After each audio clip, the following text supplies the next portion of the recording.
You are listening to Live Free with Rebecca Packard. With this podcast, Rebecca will help spiritual entrepreneurs and mompreneurs experience emotional freedom so that they can create calm and balance in all areas of their life. If you're ready to release your emotional baggage, trauma, and that constant feeling of overwhelm, then you are in the right place. Your journey starts now. Here's your host, Rebecca Packard. Hello, welcome back. I'm Rebecca Packard, and I'm excited for you to be here today joining us on this podcast. I'm really excited. We have Laura Powers as our guest today, and if you don't know who Laura Powers is, she's a pretty incredible human being. She's written 8 books. She hosts a podcast. She actually hosts like 5 podcasts. She's like giggling. She's running an amazing class and course. She has a mediumship class. She has a course on how to run your own podcast and write your own book because she's so proficient in these spaces. And if you don't know who she is, I highly recommend checking her out because she really is like a gift. She has helped me a lot in getting my footing in the space of this digital world, but also in some other areas. And we're going to talk about that today. We're going to talk about boundaries. Oh my God, you guys, I know people have a bad word when it comes to boundaries, but it's necessary. And we're going to talk about that in a physical realm and in an energetic realm in the space of frequency. So if you don't know Laura, I am excited to introduce her to you. And Laura, welcome. Thank you so much for having me. And I love talking about this. And I talk about this in a lot of my classes, that in a lot of ways, boundaries are everything. Like literally how the world comes to you or your perception of that is based on your boundaries. Yeah. And it's crazy. A lot of people overlook that in the space of manifestation, in the space of mediumship, in the space of showing up on a day-to-day basis. They wake up and they roll out of bed and they're like, I hate waking up. Well, if you hate waking up, what are you telling the world? Totally. For those that don't know you, can you just share a little bit about you so they can get to know you?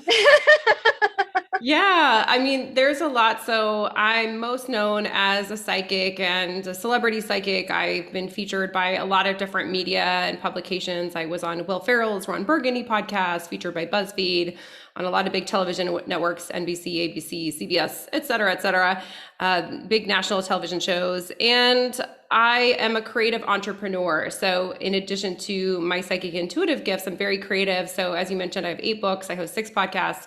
I'm a singer and a songwriter. I used to make my living as an actress. I've done design, like all kinds of things. So I have a lot of different passions. And I feel like they all come together. Like the more tapped in we are to our intuitive side, the more that we can do other creative things and basically just live our dream life. And I feel that we are designed like the creator in the sense that we are creators, and that's ultimately our purpose here, is to create. And we do often have a lot of blocks to that. So I'm passionate about teaching people how do you clear those blocks, and you're a part of, one of those amazing resources, as well as how do you just literally get yourself out there.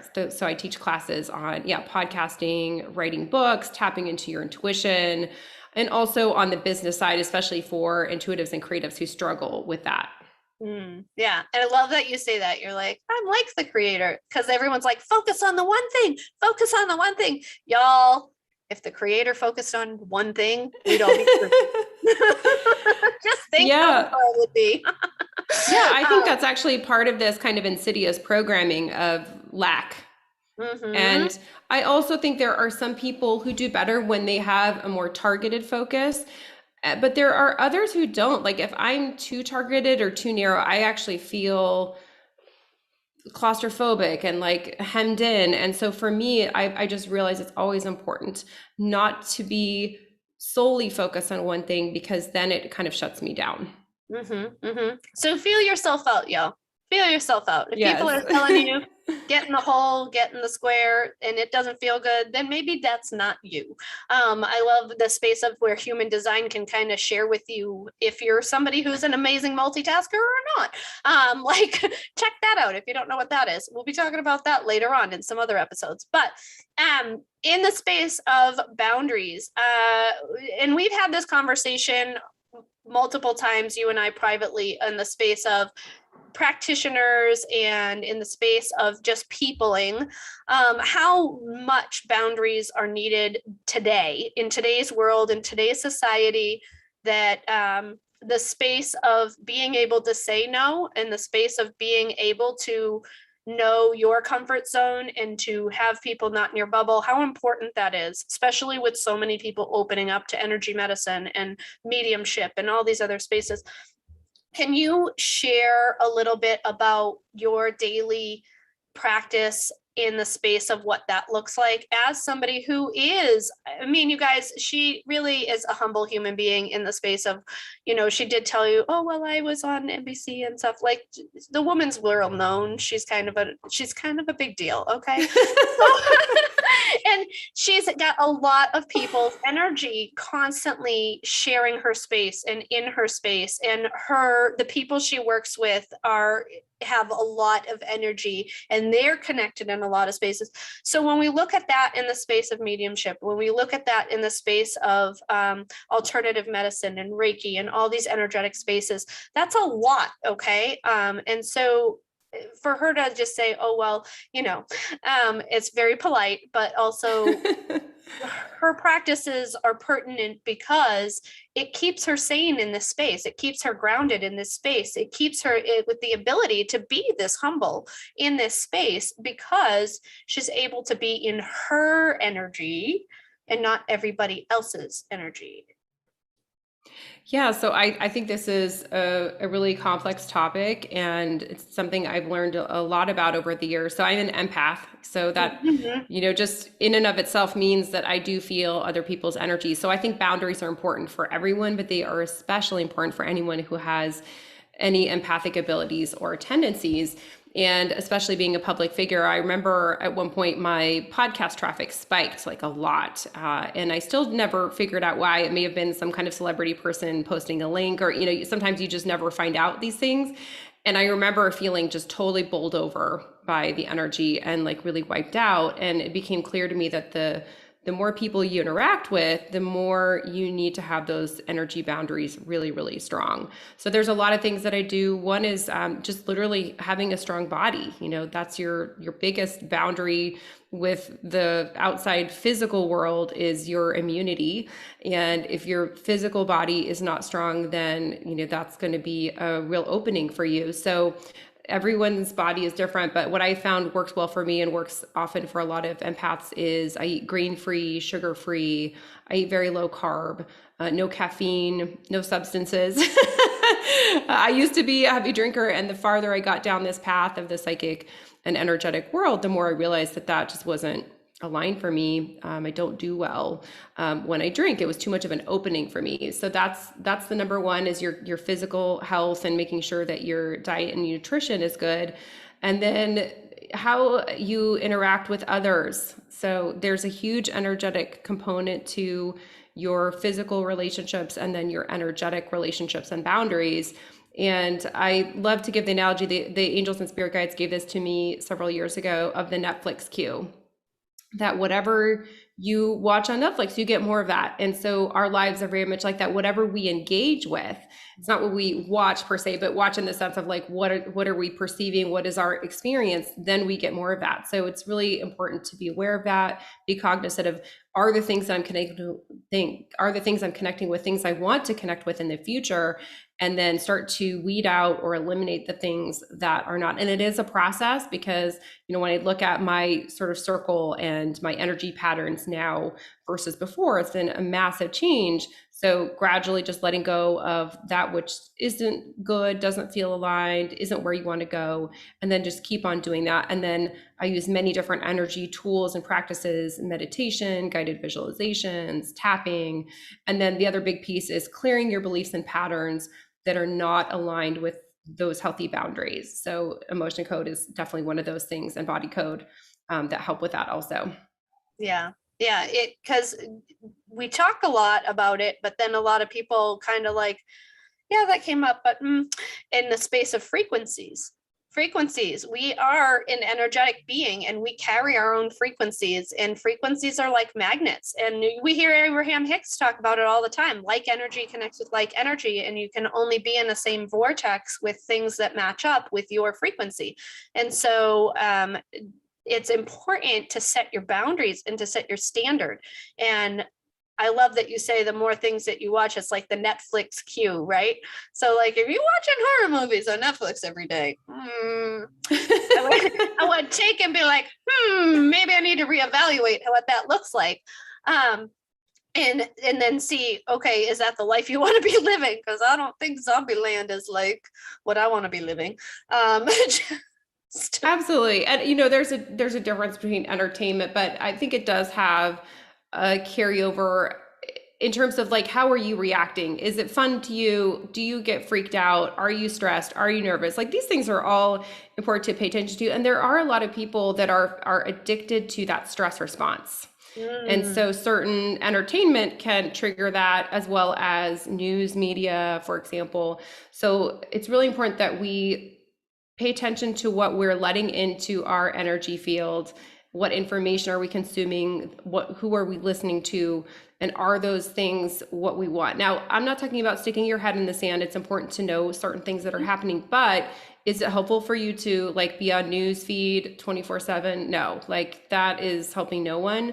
And especially because a lot of sources right now are really triggering a lot of fear, and it's a part of the picture. So, eliminating or reducing things that don't feel good to you, and changing your relationships. And one of the hardest pieces is letting go of relationships that don't feel good to you. And that can include family. That brings up a lot of triggering for people. But, there's certain people, for example, in my family that I don't connect with like I used to once I started really paying attention to those energy boundaries. That is a sore spot for a lot of people.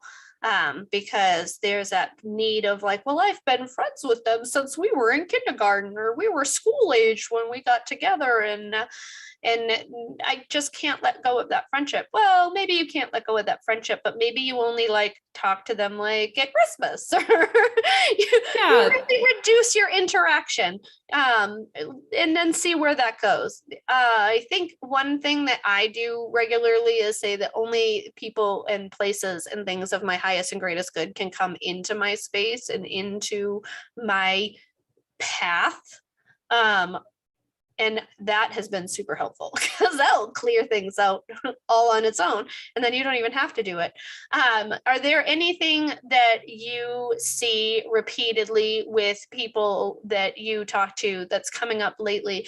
I know in my own practice with different people, we're getting over and over again the same messages. Are you finding that in the space of boundaries, in the space of giving yourself a regular practice, in the space of moving forward, do you see that more and more people are finding it helpful to create these things? Oh, I think it's actually necessary. If you don't have some kind of energetic spiritual practice, like, get going, because the world is so crazy right now, and it's hard to escape from it. So we need our energy tools more than anything. But it's also important to think about our beliefs and what we're putting out there. And for example, when COVID started, and there was a lot of fear, a lot of triggering for a lot of people for a variety of reasons, financially, literal, health fears of dying, etc. And I remember feeling into all that as an empath. It was very strong. And I was in a group that was a class, those in business trying to make six figures, second figures and beyond. And gratefully, I'm six figures at this point. And I realized, that even in times of struggle, there are people that do well. And we really we can choose. I know that might sound hard to believe, but it's our choice where we hit on that. And we can, if we decide we're going to struggle, we will. I mean, so it's really important for us to be clear about that. I was reading, for example, about Heinz sauce for steak sauce. And I think it was that one. Maybe it was it was a steak sauce. And it was started during the Civil War. It just made me laugh, because it was like, someone during this massive like upheaval and war was like, I'm going to start a steak sauce. Right. Because it had to hide the funky taste of the food everyone was eating. Yeah. And it just made me laugh, but very, very successful, obviously. So Right. we can choose to be creative. And one of the ways to pull ourselves out of that stress is creativity. Yeah, creativity is a wonderful door to open a lot of spaces, isn't it? It's almost It like really is. it allows you to just like align into a space outside of yourself. One of the things that I've recognized is that the more creative the people are around you, the more it allows you to be creative and to share that in your own space. When you are utilizing the space of creativity and boundaries, because social media is a huge place where we share our creativity, and social media is a huge place that is being highly regulated. How are you finding the boundaries in that space? What are you using for social media boundaries? I think I looked, for example, to social media to see how is it feeling for me right now. If it's feeling combative, stressful, triggering, then it's either time to step back for a bit and do some self-care, do some clearing, or maybe it's time to put some stronger boundaries in place. There have been a lot of people I have unfriended, unfollowed at this time, just because I feel that they were exhibiting toxic behavior. So, for example, I feel like we all should be able to have our opinions and lovingly respect each other. And if someone can't do that, I'm like, that's fine. You be that way over there. I don't want you in my space. So it's important to, again, honor those boundaries. And maybe it is good to step back if it's not feeling good in that particular moment. And just cultivate what feels good, cultivate your circle. So whether that's taking a class with like-minded people, joining a group, maybe you create something yourself, that essentially a lot of times it's like social media is mirroring back to you whatever is important for you to see. Mm-hmm. Not necessarily that you need to take that information in. It may be like, oh, need more boundaries, need to be more selective. Right. That, yeah, I think that's important to say. Yeah, an important point to make. Like, oh, time to up your boundaries. Yes. Yeah, definitely. And now you just changed locations and everything recently, and in the space of physical boundaries. If it's all right to share, like when you moved, you were like, oh, the energies here is different than where you were used to. And a lot of people are moving right now. A lot of people are having like big life changes, right? Like not just in the COVID spaces, but physically moving and physically traveling, and are finding the same thing of either where they have left had big energy or where they're ending up has big energy. And how are you dealing with that in your space? Yeah. So huge, massive shifts happening right now. Things are showing up that are in alignment, out of alignment. Things that are out of alignment are showing up really hard at this time right now because we're going through this big spiritual shift. So it's important to pay attention to that. And the tendency is to resist or fight when something is showing up that's out of alignment. But the more that we let go and just get into that ease and flow. And psychically, I see this all the time. We get a message first, it's like a whisper, and then it's a little louder, and then it's louder, and then it's yell, and then you're being hit on the head, and then you're like running to a wall energetically. And that's spirit talking with us. And the faster we listen, the more smoothly things go. Now, if you've had that experience of running into the wall, I feel you. That's what happened for me during the recession, where a whole bunch of things that were out of alignment showed up. And I suddenly was like, my life kind of fell apart. At least that was my perspective at the time. But it was because there were so many things that were out of alignment that finally, like, I just couldn't go down that path anymore. And it was basically kind of taken away. And that was really what got me into my psychic work and learning about it and helping others to connect with their path. So if you're going through that experience, a lot of compassion for you. It's very common, but the more you learn to pay attention to your body, to your inner self, your soul, the faster you're able to listen to these things. And yeah, for me, this past year, during the big COVID lockdown year, I think we still have some coming, but I just was tired of the colds. You know, I don't do well in cold weather. I was very shut down in Colorado, and I just was like, I need to get out of here. I need warm weather, you know, so here I am in Vegas, which is definitely warm. Definitely warm and definitely a lot of energy. Yes. Yeah. Fantastic. That's great. And when you are in the space of, you work a lot. Like, let's be real. You're writing books constantly. You've always got something going on. You've always got some kind of podcast or interview, and you still do sessions and readings of your own. How are you keeping the balance for yourself? How are you showing up and keeping the boundaries and the balance all in balance? On a regular basis? Because one minute you talk to her and she's in Vegas, the next minute you talk to her, she's in France, and then she's in Vegas, and then she's somewhere else, and she's getting ready to fly somewhere else in the world. Yeah, I think it's all about doing it in a way that works for you. So when I first started my business, I had previously worked in higher education, and I had regular kind of early hours, you know, 7:30, 8 a.m., sometimes until later in the day. And I started my business, and I started to do early morning appointments. And then I very quickly was like, why am I doing this to myself? I hate this. Like, I'm not an early morning person. So that was a boundary thing, like honoring that, like in terms of the chronotypes. I don't know if you're familiar with chronotypes, but certain people do better at different types of day. I'm definitely the wolf, like chronotype, which means I'm like awake at night. People tend to refer to those people as night owls. That is my chronotype.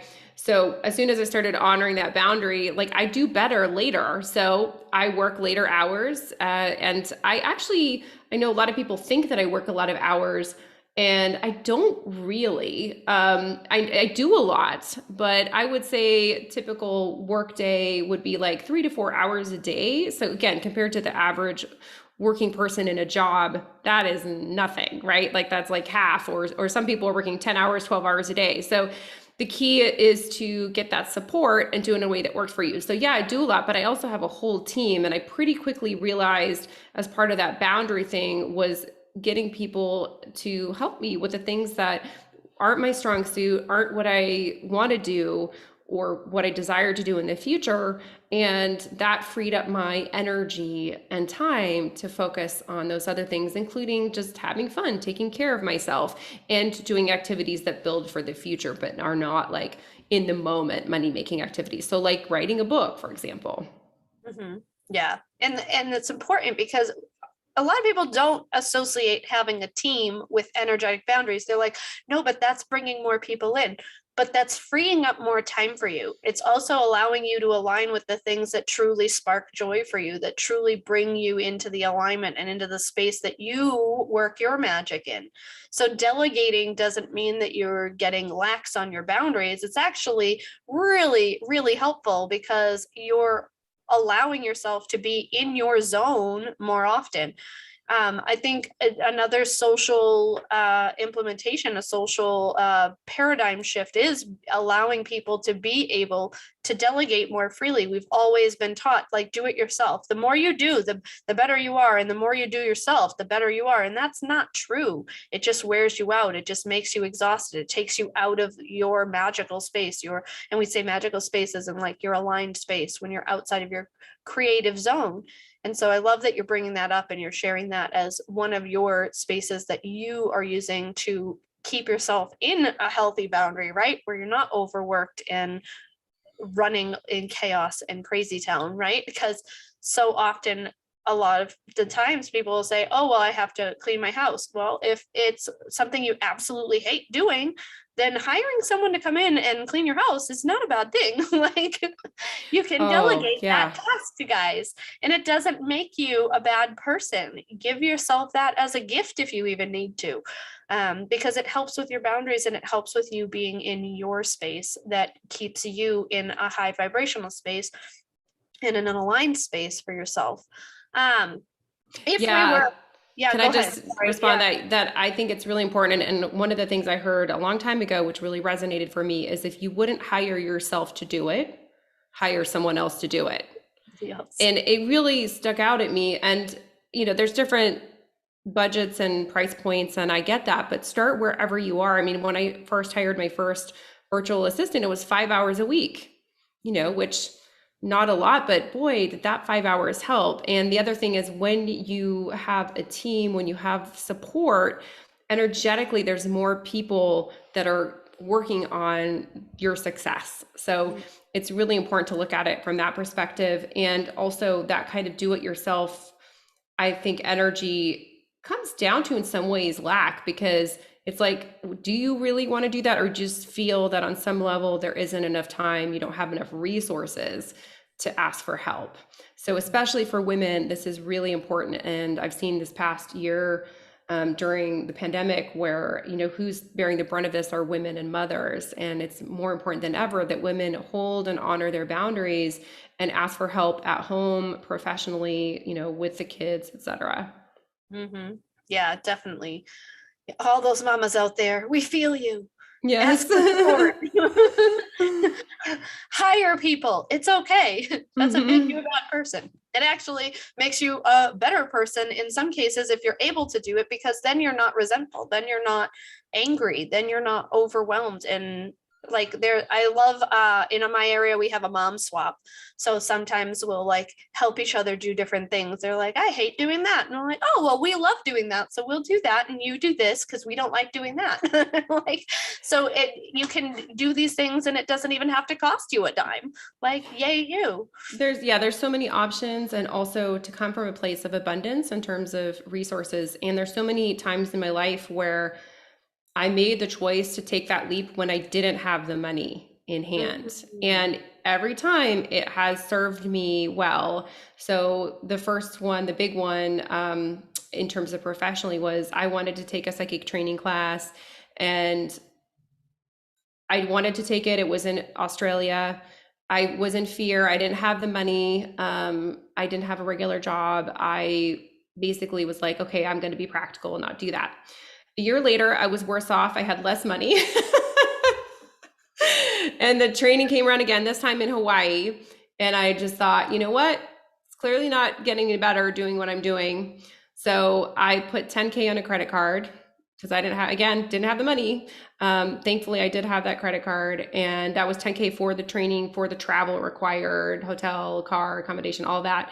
And it was the best thing I ever did in my business. And too often people look at the perceived resources that they currently have to make their decision. But the world is abundant. There's all kinds of opportunities out there. And sometimes the tools and resources that you need to get out of that perspective are going to require some investment. So I think that's really, really important. There's always more money. I know we don't feel that way. Like that's not what we're taught, but it's true. Right. And then having the faith part, because prior to like 1950, everyone had a lot of people, more than, I think they say 95% of people had a practice of asking for help on a daily basis. They believed in some kind of space, whether that be God, Jesus, angels, higher self, universe. They practiced a space of having faith in something bigger than themselves and asking for help and support on a daily basis. And then after 1950, that number plummeted. And now they say prior to COVID, the percentage was like, I think it was like 18 to 22%. After COVID, the numbers have gone up. We're at a 50-50 standstill here. But when we take the time to ask the universe, ask God, ask Jesus, angels, higher self, whatever you believe in, whoever you believe in, for that support, and the physical, tangible people around you, can you help me? It will come to fruition in some way, shape, or form. And then sometimes when people say, oh, well, I tried and it didn't work, you can't open a door that's not yours to begin with, right? So that's another angle to it too. And so being okay with that. Laura, it has been amazing having you here and having this conversation and sharing this information with everyone. And if there was something that you would get off of this call and be like, oh, I wish I had said this, I wish I had told them about this, is there something there that you're like, no, let me make sure I get this out there?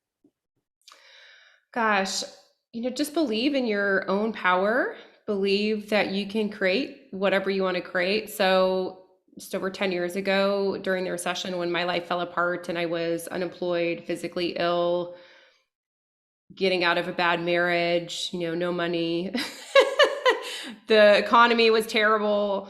It looked pretty bleak. And I remember that was when I was learning to connect with angels and tap into some of these higher powers. And I just thought, well, why not? What have I got to lose? And my life is like a dream compared to all of that. And I also get psychically, and I feel this, that it just keeps getting better and better in a lot of ways. And it's just the beginning. So when we learn our own power, when we really go after what we want, and when we hit that resistance and obstacle, instead of giving up, we find a way around it, and through it, then that's when the magic happens. And that's what I've seen psychically is people are frequently so close to these massive, massive changes. And then they're just like, oh, it's hard. I stopped. And what if kids, when they just stumbled a few times when they're learning to walk, were just like, never mind, I'm just going to crawl. Forget it. Yeah, as children, people tend to be very resilient. And then as we get older, we tend to get into this kind of comfort zone of oh, I'm just going to be in this little comfort bubble. And I understand, because our brains are definitely programmed to avoid discomfort. But a lot of times through that discomfort in terms of growth are all the amazing things in life. Yeah. Fantastic. I love that. Guys, belief is one of the strongest things you can have. If you've seen the neuroscience studies where they literally take MRIs of people during the space of belief processes, it's fascinating. So if you haven't checked those out, definitely check them out. Thank you, Laura, so much for being here, for chatting with us, for sharing some of your inside secrets to your life and to just opening eyes in the space of we don't have to struggle. We don't have to strive. There's a lot of words that are out there right now. I know you recently had this conversation too, of the struggle. People say, oh, the struggle is real. The frequency behind that, we do not have to keep living that space. So I love that you're helping people with the boundaries and they're just protecting their space and aligning with their truth and moving forward. So thank you so much for being here and sharing. And everyone, I'm going to put some wonderful information about Laura and how to connect with her in the show notes. And we can't wait to see you again next week. So tune back in. We will be talking about how you can align in a bigger and more profound way if you are not already doing that. All right. Thank you so much. And we'll Thank you so much for listening to today's episode. And we want to hook you up because you're a loyal podcast listener. So head on over to www.rebeccapackard.com to get a special introductory price when you sign up for an emotion code session. Head on over to our website at www.rebeccapackard.com.